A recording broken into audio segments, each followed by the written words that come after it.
नमस्ते, मेरा नाम सोमेश है और आप देखना शुरू कर चुके हैं एटीएन लाइव न्यूज। नमस्कार, मैं चंदन और आप देख रहे हैं एटीएन लाइव। सबसे पहले आप एटीएन लाइव पर तमाम खबरों को देखने के लिए आप यूट्यूब पर जा कर के और ATNlive.in को सब्सक्राइब करें, फिर आगे बढ़ाएं। तो जैसा कि हमें आपको पता है, हम लगातार विधानसभा वाइज एनालिसिस कर रहे हैं चुनाव के बाद से कि क्या है वहाँ के नतीजे। बिल्कुल। तो हमने आपको बताया 2-3 विधानसभा क्षेत्रों के हमने जानकारी आपको दे दी जी। कि क्या है वहाँ का मिजाज। बता दें आपको कि सबसे पहले ही हम आपको ये बता दे रहे हैं कि ये जो हम आंकड़े निकाल रहे हैं ये आंकड़ों पे आधारित है, तथ्यों पे आधारित है। इसे आप अन्यथा न लेंगे, लेकिन ये हमने जैसे कि घाट घाट का पानी पिया हुआ है, हर एक क्षेत्र में घुमा है, उसके आधार पर एक आकलन आपके सामने रख रहे हैं। तो ये जो है कि 10 तारीख को क्लियर हो पाएगा, लेकिन अभी जो हम लोग रख रहे हैं उसे भी आप लोग ज़रूर देखें। पूरा वीडियो को आप पूरा देखें, हमें उम्मीद है आप पूरा देखेंगे। चैनल को सब्सक्राइब भी कर लिए होंगे। फिलहाल बढ़ते हैं सिवान के अगले विधानसभा की ओर, और वो विधानसभा कोई आम नहीं है। वो विधानसभा कोई आम नहीं है, एक हॉट सीट है। समीकरण भी बदला है। पल पल कहते हैं कि पल पल जैसे मौसम बदलता है वैसे वहाँ का समीकरण बदलता है। बिल्कुल। और उसी क्षेत्र में हम पहुँचे हुए हैं, और ये क्षेत्र है रघुनाथपुर। रघुनाथपुर की बात इसलिए हो जाती है कि सिवान के पूर्व सांसद मोहम्मद शहाबुद्दीन का ये गृह विधानसभा है। वे भी इसी विधानसभा क्षेत्र से आते हैं। प्रतापपुर उसी में आता है। बिल्कुल। और इसके अलावे उनके जो अभी चिर प्रतिद्वंदी जिसे कह सकते हैं, कट्टर विरोधी, उन्हीं के कभी साथ रहे मनोज कुमार सिंह, वो भी मैदान में है। और दोस्ताना संबंध था मनोज सिंह का, एकदम दोस्ताना, एक ही थाली में खाना, ये सब संबंध था। रिश्ते बिगड़े, समय बदला, आज आमने सामने है दोनों। आरजेडी के जो प्रत्याशी हैं वहाँ पे विधायक भी रहे हैं, अभी भी वर्तमान में निवर्तमान विधायक हैं हरिशंकर यादव। आरजेडी ने उन्हें उतारा है। मनोज सिंह 2015 के चुनाव में बीजेपी के कैंडिडेट थे, उनको हराया था हरिशंकर यादव ने। इस बार टिकट नहीं मिलने के बाद वे चले गए लोजपा में। लोजपा के टिकट से मैदान में है। इसके अलावे ये सीट पिछली बार भाजपा में थी, जब भाजपा और एलजेपी साथ थे, तो आरजेडी और जेडीयू साथ थे, तो ये हरिशंकर यादव के साथ थे। तो इसके साथ ही अब ये सीट चली गई है जेडीयू बीजेपी के साथ आने के बाद जेडीयू में सीट चली गई है, और जेडीयू ने वहां से उम्मीदवार बनाया, को एक देना था वैसे। हाँ, अति पिछड़ा कैंडिडेट को देना था, वहां उम्मीदवार बना दिया है जेडीयू ने पूर्व जिला अध्यक्ष राजेश्वर चौहान को। क्या है वहां कोई पहचान उस क्षेत्र में राजेश्वर चौहान की नहीं थी। बिल्कुल। लेकिन एक जिला अध्यक्ष होने के नाते थोड़े से पार्टी या फिर अन्य जगहों पे चर्चित चेहरा थे। जिला अध्यक्ष, यह अमूमन बात है, जो हो गया उसको थोड़ा हो जाता है, तो वहां पे उतार दिया राजेश्वर चौहान को। क्या है वहां के नतीजे, हम जानेंगे चंदन के साथ। चंदन, जरा इसको बताएं। बहुत कम समय में सटीक आपको हम नतीजे देंगे रघुनाथपुर के। और आपको एक चीज हम थोड़ा सा बताएंगे कि वो सीट है रघुनाथपुर जहां से हरिशंकर यादव विधायक हुआ करते थे।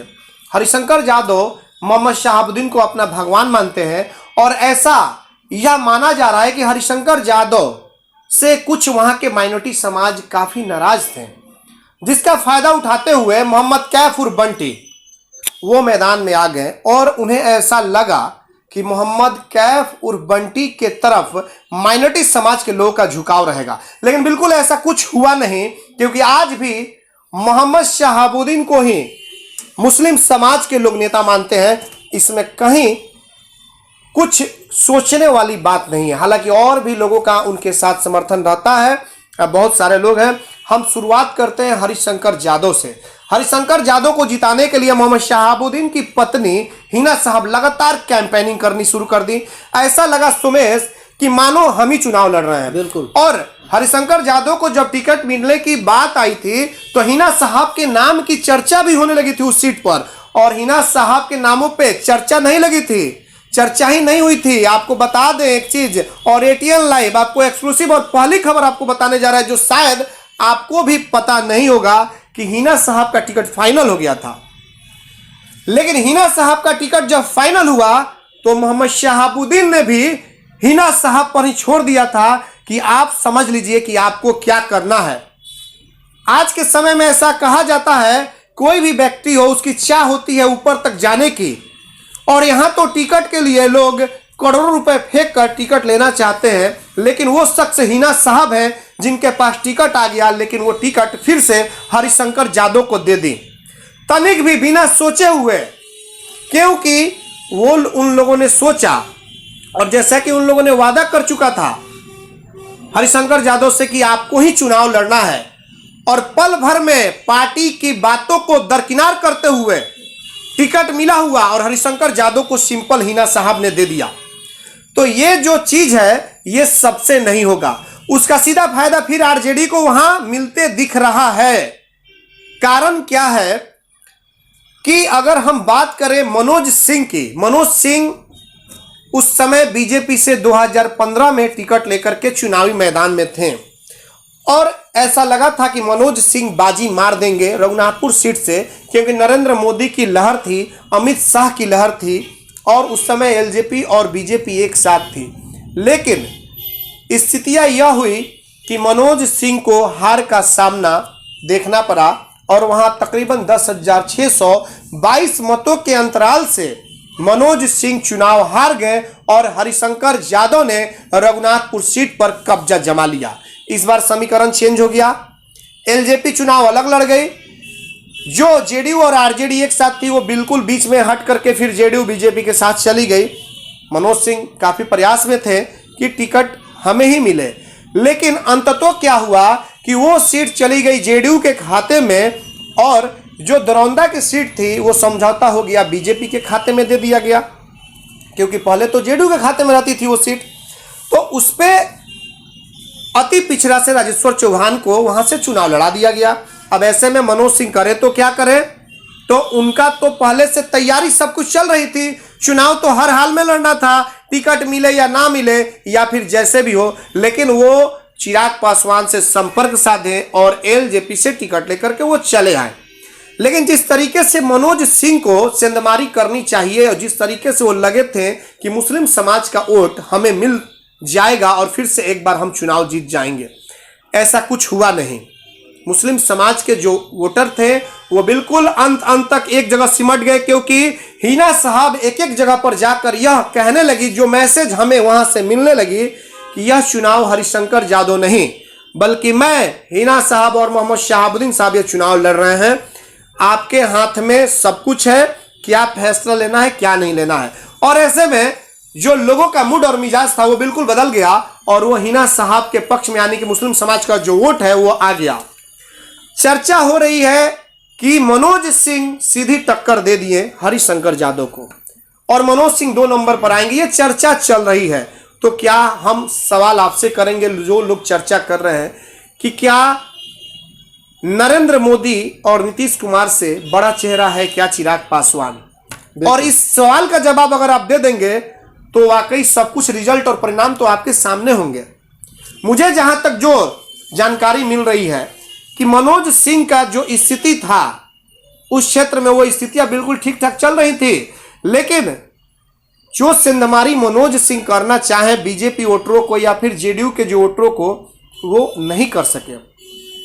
नीतीश और मोदी के जो वोटर थे वो कुछ ही सेंधमारी हो पाई, जो कि मनोज सिंह ने, ऐसा कहा जा सकता है कि मनोज सिंह जेडीयू को हराने में कोई कोर कसर नहीं छोड़े होंगे। जो वोट मनोज कुमार सिंह लिए हैं वो तो जेडीयू का वोट था, और आपने तो सेंधमारी मुस्लिम और यादव पे किया ही नहीं, तो वोट एक जगह रह गया हरिशंकर यादव का। तो फिर क्या हुआ बताइए आगे।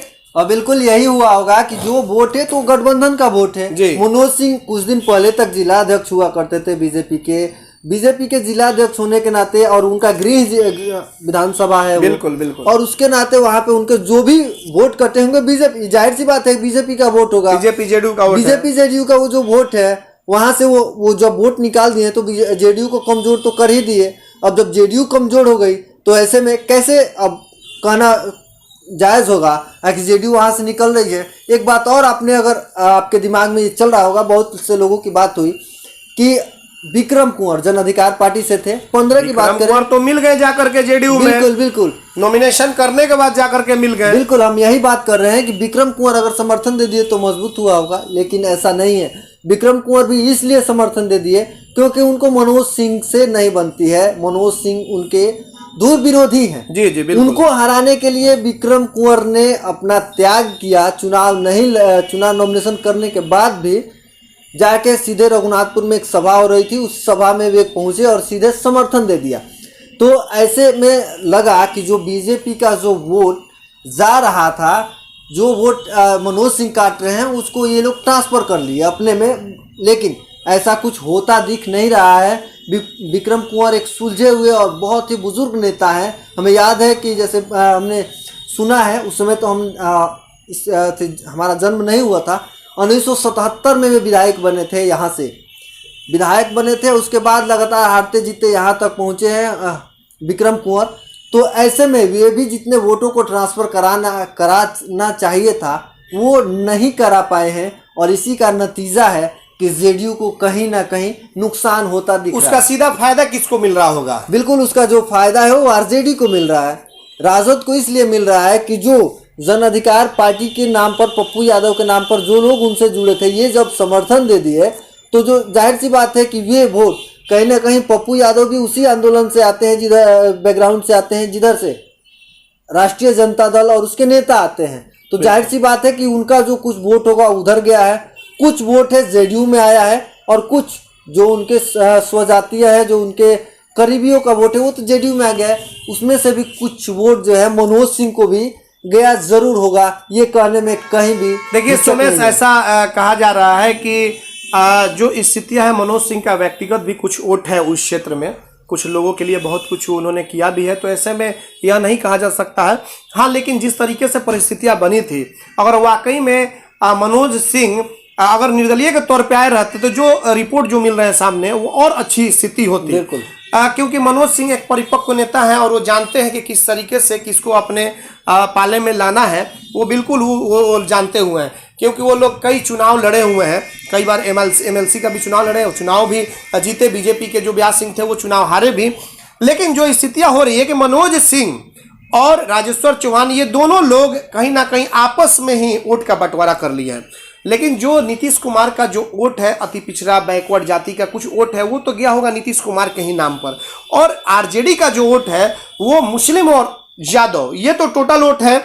उसके बाद ये आपको भाकपा माले का जो वोट है, जो अमरनाथ यादव को 16,714 वोट जो मिला था, बिल्कुल, तो ये किसका वोट था? ये तो बीजेपी का वोट नहीं था। बिल्कुल, ये अमरनाथ यादव का भाकपा माले का कैडर वोट है। तो ये वोट कहाँ गया होगा, आपको क्या लग रहा है? बिल्कुल, ये लगना क्या है, जब गठबंधन में है तो माले का जो कैडर होते, एक माले ही पार्टी है जिसका कैडर जो है वो कभी जैसे होता है कि विश्वासघात नहीं करता, अपने पार्टी के साथ ही रहता है, चाहे हारे चाहे जीते, ऐसे कहा जाता है।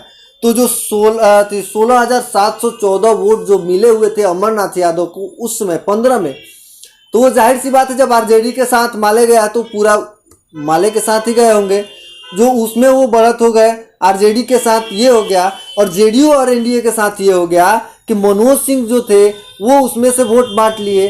अगर मनोज सिंह या जेडीयू के राजेश्वर चौहान में कोई एक मैदान में होता तब तो वहां पे जीत पक्की थी एनडीए की, श्योर था कि जीत पक्की थी एनडीए की, और वहां से फिर से एक बार जेडीयू या बीजेपी जिसकी भी सीट होती वो चुनाव जीत जाता, इसमें कहीं किंतु परंतु नहीं था। लेकिन ये जो दो लोग मैदान में आ गए, तो मनोज सिंह भी तो एलजेपी के भले ही उम्मीदवार थे, लेकिन बीजेपी में भी अच्छी खासी पकड़ है उनकी, तो बीजेपी का भी वोट काट लिए, कुछ जेडीयू का भी वोट काट लिए। हाँ, मुस्लिम समाज में कुछ 2-4% वोट वो लिए हुए हैं, जो जानकारी मिल रही है। लेकिन जिस तरीके से वोट वो लेने के चक्कर में लगे हुए थे, मुस्लिम समाज में लगातार उनका कैंपेनिंग था या कई तरह की बातें थी, लेकिन वो नहीं हो पाया, क्योंकि जब हिना साहब और उसामा साहब ये तमाम लोग उतर गए, भले ही नाराजगी थी हरिशंकर यादव को लेकर के, लेकिन ये जब सभी लोग उतर गए तो मुस्लिम समाज भी सोचने लगे, और कई तरह की के वीडियो भी थे जो मनोज सिंह का वायरल होने लगा। तो कहीं ना कहीं कुछ वीडियो भी प्रभाव डाल दिया। 2 दिन पहले 3 दिन पहले से वीडियो इनका वायरल होने लगा, कई तरह के वीडियो वायरल होने लगे।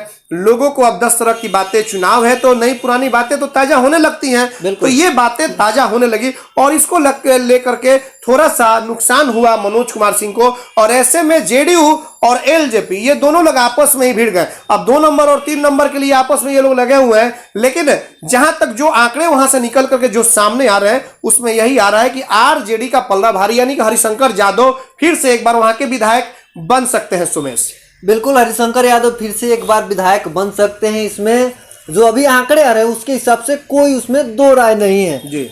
और लोग ये सोच रहे होंगे मोहम्मद कैफ और बंटी के बारे में कि उन्होंने मुस्लिम वोटों का ध्रुवीकरण किया है, काटा है। कहीं ध्रुवीकरण की बात नहीं आ रही है, किसी तरह की कहीं कोई बात नहीं आ ऐसा रही है। देखा गया था जैसे उनके सभा में या फिर उनके आसपास अधिकतर युवा भी थे, लेकिन जैसे ही हिना साहब और आरजेडी के जो बड़े नेता हैं उधर कैंपेनिंग करने लगे, वो जो है कि खिसक करके फिर से अपने पुराने जगह आदमी आरजेडी के पास वे वोट आ गए। नहीं, नाराजगी थी, हरिशंकर यादव से नाराजगी थी, जिसको लेकर के शुरुआती के दौर में अगर आप देखेंगे तो कई कैंडिडेट थे, लेकिन पार्टी की जब बात आई तो हिना साहब ने बिल्कुल कह दिया कि हमने हरिशंकर यादव से वादा कर दिया है। और जब टिकट की बात आई, हिना साहब टिकट, जहां तक आपको अंदर की हम बात बता रहे हैं कि खबर टिकट पे मुहर भी लग गई थी, लेकिन हिना साहब ने वापस भेज दिया। लालू जी से डायरेक्ट हिना साहब ने कहा कि मैं नहीं लड़ूंगी क्योंकि हमने वादा कर दिया हरिशंकर यादव को।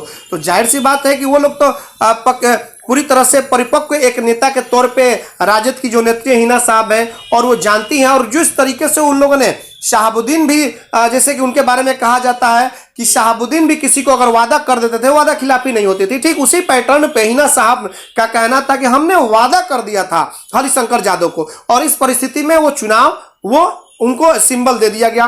तो ऐसे में हिना साहब लगातार आप देखे होंगे कि सिर्फ अपने ही पार्टी के लिए नहीं, बल्कि आपको बताते चले कि भाकपा माले के लिए भी, जबकि आपको एक चीज हम बता दें सुमेश की भाकपा माले की एक दो सभाओं का हमने कवरेज किया और वहां पर हमने देखा कि पोस्टर जो लगे थे उसमें ना ही हिना साहब के फोटो थे और मोहम्मद शहाबुद्दीन साहब के फोटो नहीं थे। इस बात को लेकर के हमने जिक्र भी किया, लेकिन हिना साहब ने एक सिरे से खारिज कर दिया कि ऊपर से ही हमारी पार्टी एक साथ है, तो फिर नीचे कौन क्या सोचता है, किसका फोटो लगाता है, किसका नहीं लगाता है, इससे कहीं कोई फर्क नहीं पड़ता। हम पार्टी के साथ हैं, भाकपा माले हमारे साथ है और हम उनके साथ हैं। तो उस दिन के बाद से सब कुछ ठीक ठाक हो गया।